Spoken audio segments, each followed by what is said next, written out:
Bonjour, je m'appelle Christophe, je viens de fêter mes 40 ans. 40 ans, un âge de raison pour certains et un âge avancé pour d'autres. En tout cas, pour moi, un anniversaire qui marque un nouveau départ, une nouvelle vie.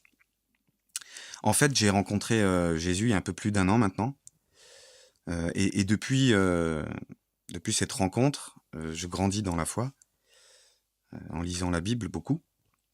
Et ce que je préfère dans la Bible, et en tout cas ma partie préférée, celle que je serais capable de lire et relire, sont les épîtres de Paul. Au-delà du fond, euh, c'est surtout la personnalité et l'histoire de Paul qui m'interpellent. Alors tout comme lui, j'avais une idée bien précise en matière de religion, et je pensais que pour être accepté de Dieu, il fallait pratiquer tel ou tel rituel exigé par telle ou telle religion. Et finalement, moi qui suis passionné d'histoire et avec l'histoire de l'Église, j'en suis venu à m'éloigner de Dieu. Et ceux qui me connaissent pourront témoigner à quel point j'étais loin. Et puis, j'étais devenu ce qu'on appelle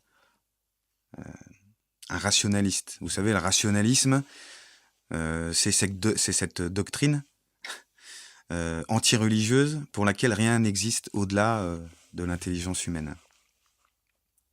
Et puis donc est venue cette rencontre avec Jésus ce jour, ou en tout cas je me rappelle le jour où je suis passé devant cette librairie en gare de l'Est.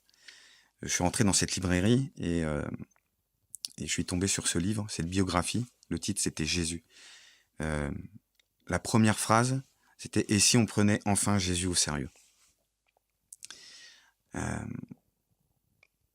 Et le moment vraiment spécial où j'ai découvert, où j'ai fait cette rencontre avec Jésus, c'était lorsque l'écrivain raconte de manière tout à fait factuelle le calvaire, le chemin qui a mené Jésus à la croix. Et moi qui avais mis tant d'années à me construire des barrières pour me protéger d'émotions, finalement c'est comme si tout s'effondrait. Et c'est comme si à l'intérieur de moi, c'est comme s'il y avait une tornade à l'intérieur de moi. Et là j'ai su qu'il se passait quelque chose. Et tout comme Paul n'avait pas trouvé le meilleur moyen d'être sauvé, à ce moment-là j'ai su que je venais de découvrir Jésus, mon sauveur. Bien plus qu'un personnage historique en fait.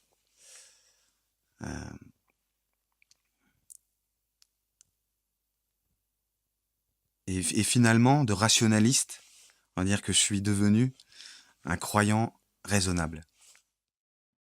Des remerciements maintenant, oui, des remerciements, j'en aurais plein. Des tonnes en vérité. Alors, on va essayer de faire court, non. Je voudrais remercier tous les gens que j'ai pu rencontrer au cours de ma vie et qui m'ont aidé à grandir. Et tous les gens que je rencontre au sein de l'église de l'Abri. Un grand merci à mon pasteur préféré, il se reconnaîtra, qui d'ami est devenu un frère.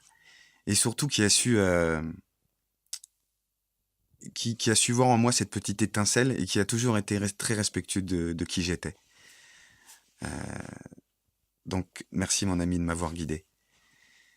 Une pensée très spéciale maintenant pour ma femme, Karine. Voilà. Donc Karine, je t'aime. Et pardonne-moi d'être lent dans mes apprentissages, pardonne mes erreurs et mes difficultés. Et puis un dernier merci à toi, Seigneur, qui a versé ton sang pour moi.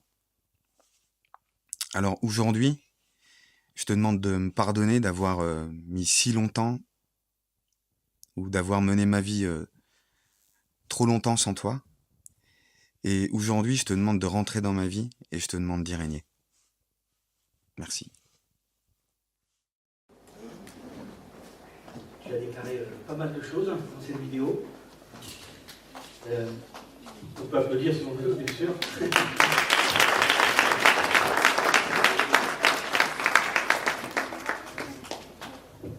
Ça m'a pas trop touché, hein, on peut l'entendre dans ma voix, je pense.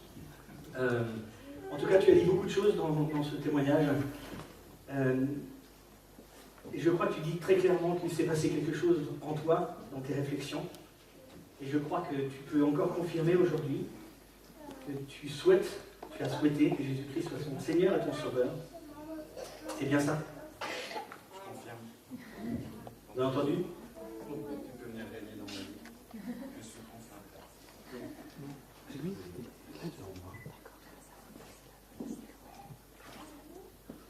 Je te baptise au nom du Père, du Fils et du Saint-Esprit.